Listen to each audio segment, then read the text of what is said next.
Hey ladies and gentlemen, how are y'all doing today? My name is Mike Donald, racing announcer, and it's time for one of the ghost track segments that I've been promising you. And we're here in Craigsville, Virginia, and right over my left shoulder you'll see a sign that says Highway Drive-In. Well, what's a drive-in have to do with the racetrack? Well, this is the original site right over my left shoulder of the original Craigsville Speedway. And you can see back over my left shoulder what's left of the screen of the Highway Drive-In. This was the field where the spectators would park their cars to walk over to Craigsville Speedway. And just back over my left shoulder, back over there, is where Craigsville Speedway sat. Built as a 3/8 mile clay oval, again opened in the early 50s, then closed, sat dormant, reopened again in the early 70s. So come on and follow me. Let's take a look at the Craigsville Speedway.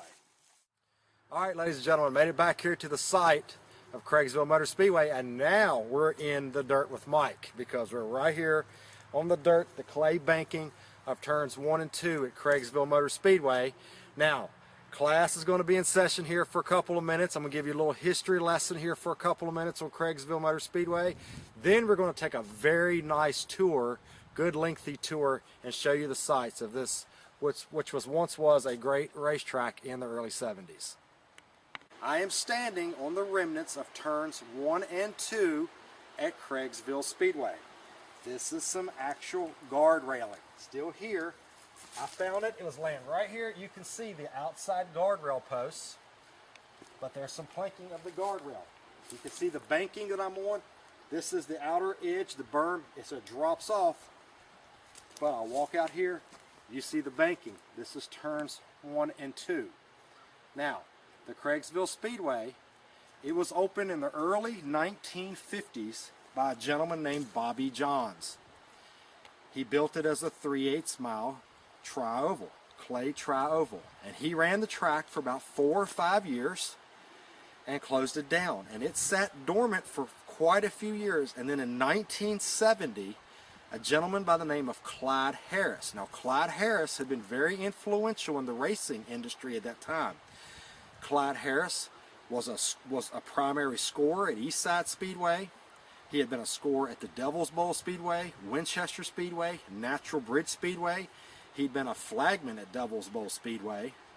He had owned a race car driven by Smokey Stover. And in 1970, he leased this land and further developed the Craigsville Speedway. And he ran it for several years in the early 1970s. Now, at one time back early on, drivers like Buddy Steinspring, Dick Pappy Hansberger, Smokey Stover, Earl Moran raced here. Bob Dobbins has a track championship here. Tommy Bear has a track championship here. Tommy Bear, I was told by his son Booper Bear, that the year that Tommy won the championship here, he won 14 out of 16 feature wins. Now, this track had night lighting. They had night races here, I believe, on Saturday. They also raced on Sunday afternoons at times. But this track is about 20 miles, I would say, southwest of Eastside Speedway, probably about 20 miles to the northwest of Natural Bridge Speedway, probably about 20 miles, 30 miles due east of the defunct East Lexington Speedway. So follow along. We're going to show you some of the track. I'll stop babbling here a little bit, and we're going to show you some of the track. We'll walk down here. This is more of the track here, turns 1. Now, back over here off my right shoulder, this is an infield pit area. And we're going to go over here in a little bit, but if you can see those 2 posts, that at one time was an infield concession area. You can see this post, that's an inside guardrail post. Back up here on the left, you can see more guardrail posts. And going this way, you can see the embankment. The track went in. This would have been turn number 1, and the front straightaway went back this way. And of course, back off to the back straightaway. So this was the Craigsville Speedway. Back out here, you can see the entire area. And we're going to walk over here in just a minute, and I'm going to show you something very interesting. All right, I told you I found something interesting. Look back over here. We can zoom in. The wooden planking of the guardrail. A lot of these old racetracks, if you go back and you look on the internet, old pictures of some of these old pioneer racetracks, you got to take out this notion of modern day racetracks, these safer barriers and concrete walls and massive catch fences. I've seen pictures of some of these old racetracks where it just had a round post as a guardrail, and quite frankly, I've seen it was just wooden planks as guardrails. But there's a wooden plank, the outside guardrail.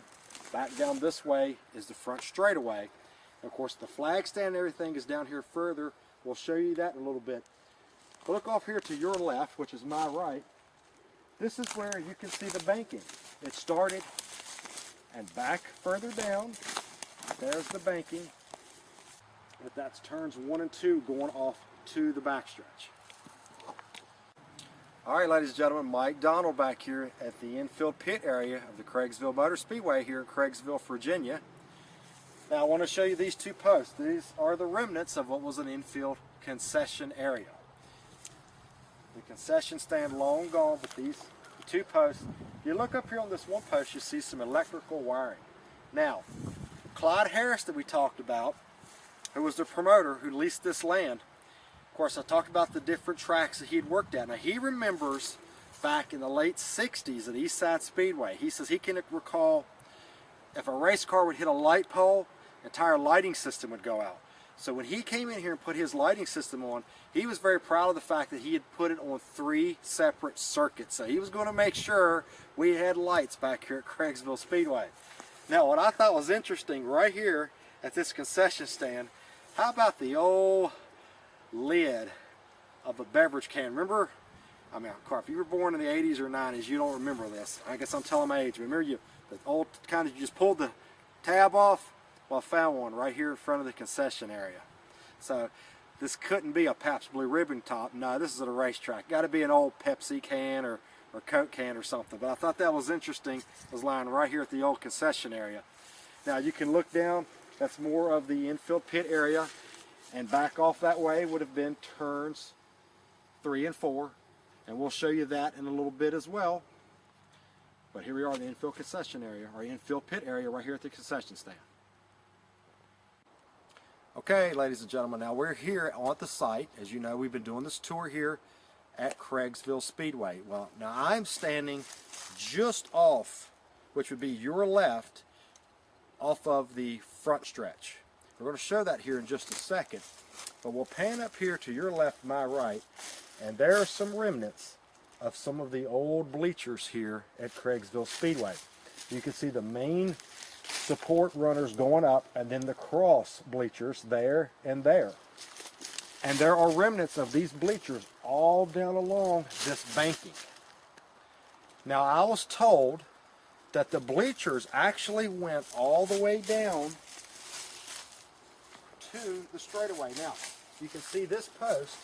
This is a post on the outside guardrail that was up against the banking. So right down here to my left, this is the front straightaway.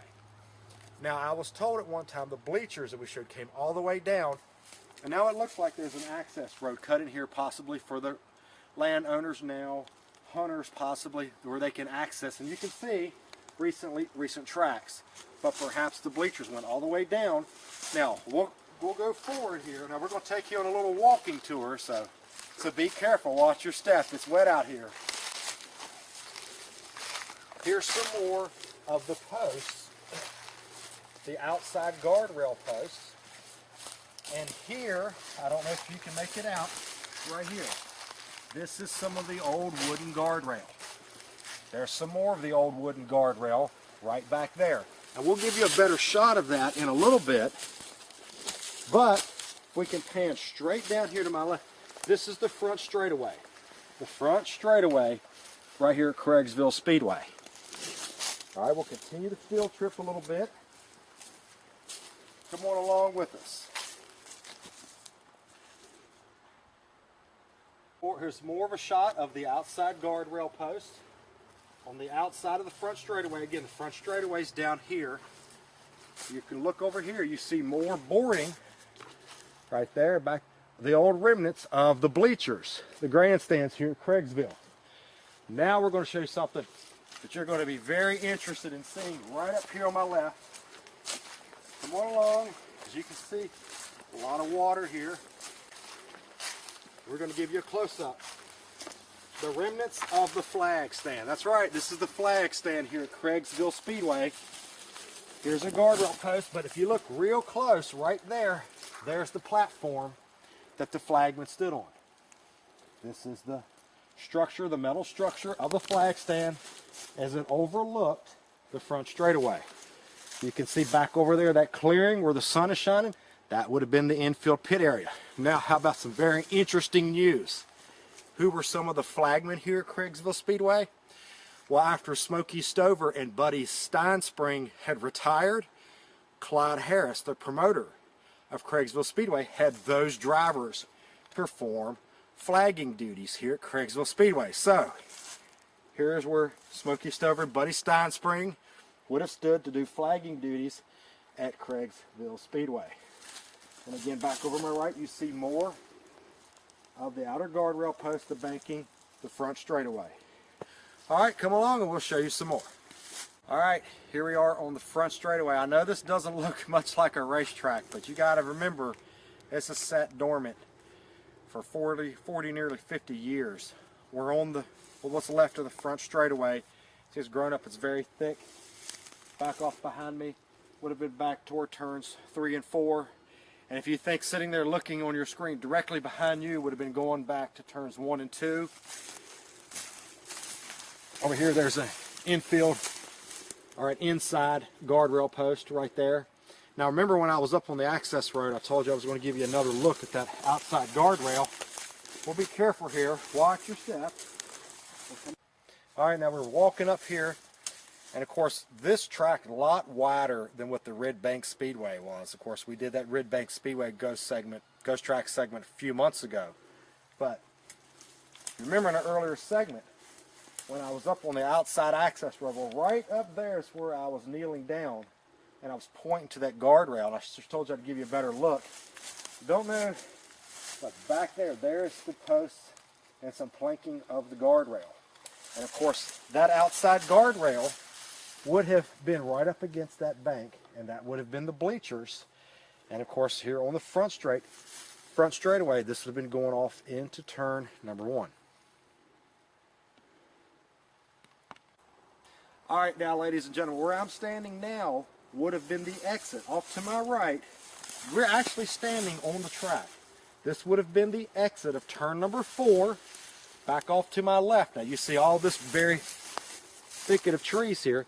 This would have been the front straightaway, and off up to the right is the flag stand. So look here, what I thought was very interesting. We've shown you some of the outside guardrail posts. 1, 2, 3 inside guardrail posts. And if you look very closely, you can see how this slopes upward this way. Slopes upward. This is going into the banking back here on turn number 4. So turn 3 would have been off to my left. Back over there, that way would have been the Trioval. So the Trioval would have been back over as that you see now. And then turns 1 and 2 back further. But we're going to further illustrate this for you so you can put this together. All right, kneeling here on the embankment of turns 3 and 4. Back in front of me slopes all the way down toward the infield pit area. This banks up, and you can see a post, which has been the outside guardrail. And then back a little further, we see that little clearing where the sun is shining. That's that access road that has been modernly dug in. But I just want to show you some embankment. Of course, what I found very interesting here, where you see the thicket of trees is actually where the track was sitting. It's more clear on the outside of the track in the infield, and you can almost see where the track was by the thicket of trees. Well, we'll show you some more. All right, now where I'm standing now would have been the exit of turn number 2 going out onto the backstretch. Now we'll pan over here. You can see up here some of the old guard railing and some of the posts right there. We'll come over here. You see some of the inside posts of the guard railing. Now, reason I stopped here, this comes to the area that's discussed, possibly debated a little bit about Craigsville Speedway. Officially, it was billed as a 3/8 mile Trioval. In the book Tales from the Track, which was a publication about the Mid-Atlantic racing area that was put out a few years ago, it talks about this being a Trioval. Now, remember earlier when we were on the front side with the flag stand, how that access road and that front straightaway, it was completely straight. But I have walked this entire distance back here and it never straightens out. Off to my left, you see how it curves back that way? I'm standing really what would be the apex or the point of the Trioval, and then you see how it curves back to the right. Well, then that would lend itself to the theory that this was a Trioval. Now, I talked to Herb Carwell about 20 years ago when I interviewed him for a feature article in the News Gazette newspaper in Lexington, Virginia. Now, Herb Carwell from Fairfield, Virginia, veteran driver of East Side Natural Bridge, East Lexington Speedway. He told me he came out here one time to race. He said he never took the car off the trailer because he did not like the turn in the track. Now, I've talked to a couple of fans over the years that said the track was actually built as an oval, but the cars would get so much velocity coming out of turn 2 that they would sling out and actually adapted the track or converted it over to a Trioval. So that's where maybe a little bit of the confusion is, but just walking along, it does look like it has that curvature of a Trioval. All right, ladies and gentlemen, we've come back out from the site of Craigsville Motor Speedway here in Craigsville, Virginia. And I just want to show you one final thing. We'll get a better close-up here of the screen, what's left of the screen of the highway drive-in. Now again, Craigsville Speedway, just off my left shoulder, and you can see back over this way. This would have been the access road, and I would speculate that was the access road that the haulers of the day, the pickup trucks and open trailers of the day would have went into the pit area. But this back over here was where the cars parked. Now that's where the spectators parked that would come in to watch racing at Craigsville. And Clyde Harris said he remembered having to remove all the posts for the speakers for the drive-in out here so that the cars could park. So the cars would park, and then I would guess they walked up, and this was the bleacher area in behind the screen. And ladies and gentlemen, of course, you know we did East Lexington Speedway, that ghost track, Red Bank Speedway. We've done Craigsville Speedway, and I'm going to continue to do these ghost track segments. I get a lot of good response from you, the race fans out there. And I tell you, the first 3 segments I've done were here in Virginia. It's my home state, but we're going to move north and maybe catch another track or 2 in Virginia, but we're going to try to get some of those ghost tracks up in Pennsylvania, the Maryland area. Believe it or not, there are probably more ghost tracks than there are active tracks, and we're going to continue to do this segment. Now, one final word, another story from Clyde Harris. He said he can remember on nights when he would be up here by himself after the races, or if he was up here by himself working on the track, that he would come up here and, you know, he'd have 1 or 2 lights on doing what he had to do, and he can remember seeing bobcats and deer and bear come out through here. And I'll tell you, this is a very rural setting out here, and I'll tell you what, just from seeing things I've seen, I think we might have some bobcats and bear and deer out here. And as you can see, it's getting dark, and I'm gonna get out of here while the getting's good. So hope you've enjoyed this In the Dirt with Mike segment here at the Craigsville Motor Speedway. We'll see you at a racetrack, active or defunct, down the road.